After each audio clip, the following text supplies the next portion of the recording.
Мы все по-своему уникальны, и каждый из нас вносит свой вклад в развитие дворца. Сколько пафоса, Денис. Я об этом тоже знаю. Я спрашиваю о том, без кого ты не представляешь себе наше учреждение. Но тут и думать нечего. Дворец невозможно себе представить без нашего водителя Бориса. Это точно. Мало того, что Боря водит все, что заводится, а если не заводится, заводит и водит. Так он еще и пел, и в кино снимался. И если не он, то кто будет сжигать масленицу? Это я вообще представить страшно. И именно поэтому мы с огромным удовольствием поздравляем с юбилеем Дворца культуры «Арктика» нашего замечательного, незаменимого Боречку Елисеева, нашего водителя.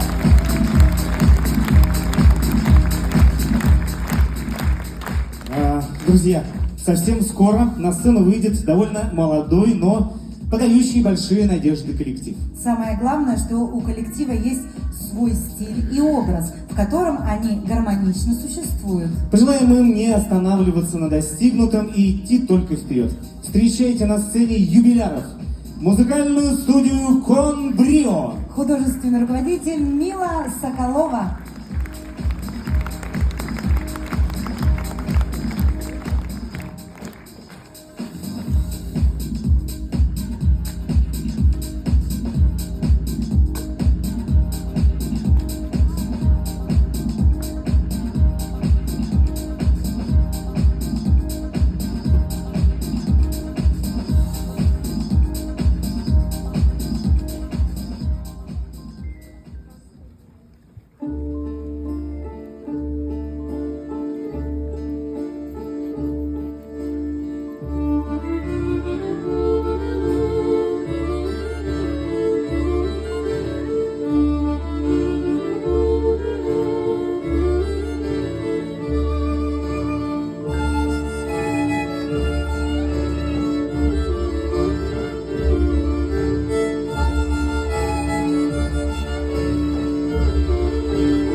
Что характерно в нашем сегодняшнем